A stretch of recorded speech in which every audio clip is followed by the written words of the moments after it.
Добар ден, драги ученици, и добре дојдовте во денешната училница по предметот физика со 8 лекција. Насловот на денешната лекција и се основните бои на светлината, кои што влегува темата за свет. Предмет на изучување во оваа наставна лекција е тоа како човековото око разликува бои, кои се основните бои на светлината, што е тоа адитивно мешање на боите и што е тоа субтрактивно мешање на боите. Напред ќе објасниме зошто некој предмет е обоен со дадена боја. За да го објасниме оваа појава, најпред треба да ги повториме појавите кои што досега ги изучуваме. Да се потсетиме. Појавата на одбивање на светлината од рамна површина се вика рефлексија. Појавата кога телото потполно ја одбива светлината се вика апсорбција и појавата кога телото потполно ја пропушта светлината се вика транспаренција. Боите на телата се должат токму на овие три појави: рефлексија, апсорбција и транспаренција на светлината на дадено тело. Претходно изучувавме дека белата светлина се разделува на повеќе бои. Така, кога бела светлина ќе упадне на некој предмет, тој предмет ги одбива само своите бои, а додека сите други бои ги впива. Например, црвениот предмет ја рефлектира само црвената боја, а сите други ги впива или ги абсорбира. Синиот предмет ја рефлектира само сината боја, а сите други ги впива. Зелениот предмет ги рефлектира само зелената боја, а сите други ги впива.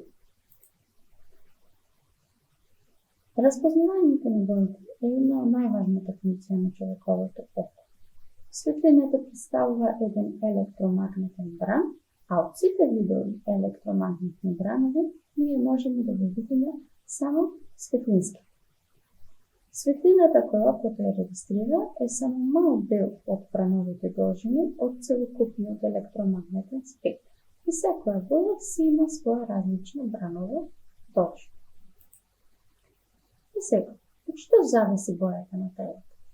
Кога станува збор за бојата на телото, тогаш мора да правиме разлика помеѓу прозирно или непрозирно тело. Односно, дали предметот ја пропушта или не ја пропушта светлина.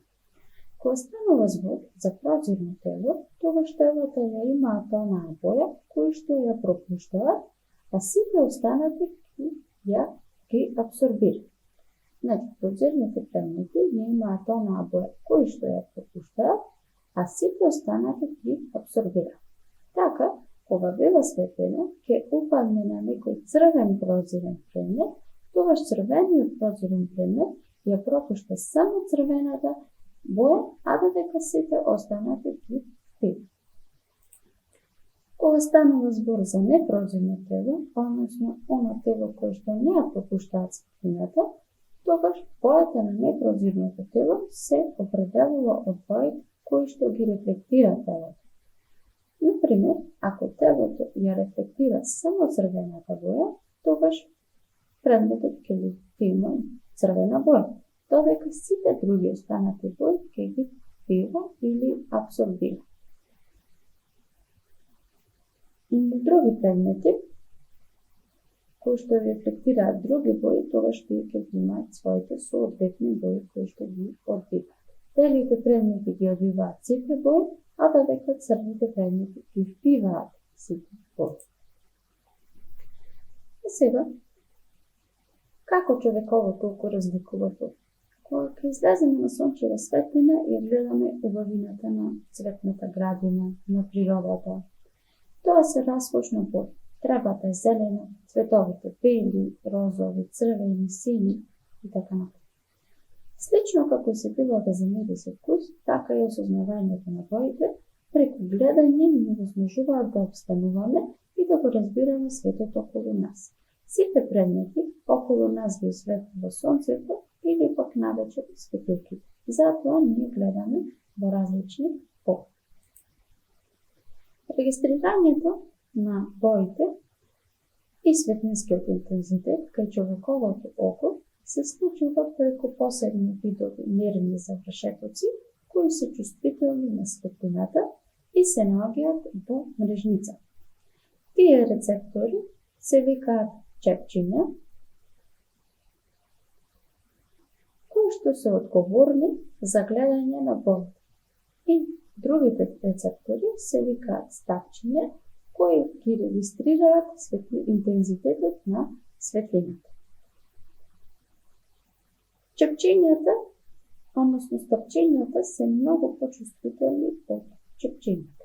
Значи, во мрежницата на окото, на човековото око, постојат 3 вида на чепчиња, оние кои што реагираат на црвена светлина, оние кои што реагираат на зелена светлина и оние кои што реагираат на сина светлина. Па затоа, црвената, зелената и сината боја се викаат основни бои и уште ги нарекуваме спектрални основни бои. Основните спектрални бои можеме да ги измешаме и да добијаме други дополнителни бои. Ваквото мешање на боите, односно мешање на светлината со различна боја, го викаме адитивно мешање на боите. Значи, адитивното мешање на боите подразбира мешање на светлината со различни бои на светлинските извори. Значи, ако некој насочи обоени светлински снопови врз екран, мешањето ќе биде адитивно.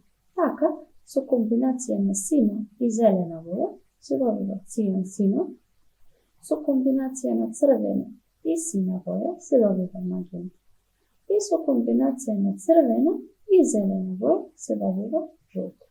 Ако адитивно мешаме основни спектрални бои, тогаш добиваме изведени или дополнителни спектрални бои. Но, освен мешање на светлинските снопови, можеме да мешаме и светли и бои. Ова мешање најчесто се користи кај стикањето, каде што имаме мешање на мастило, на темпери и така натаму. Па затоа се нарекуваат, овие бои се нарекуваат сликарски бои.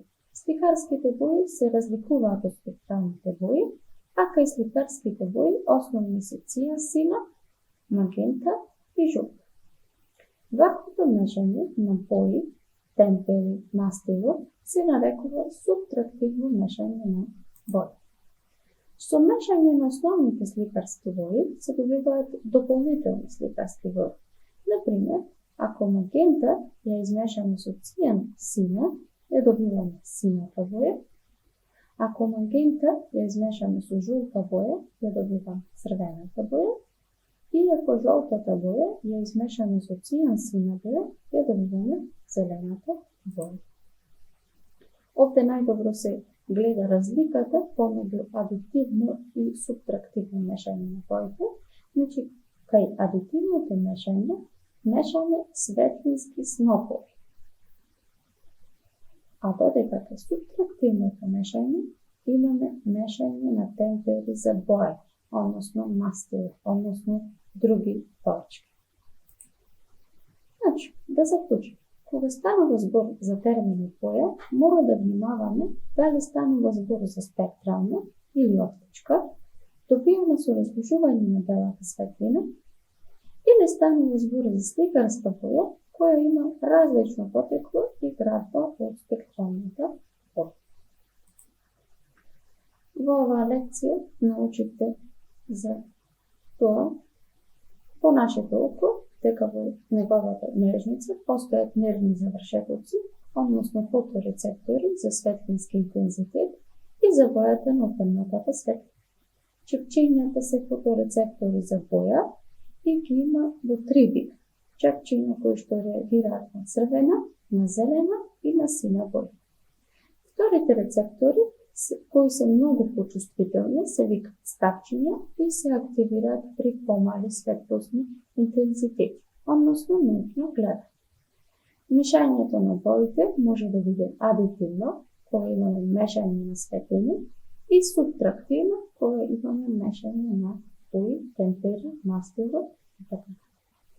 Ви благодарам за вниманието.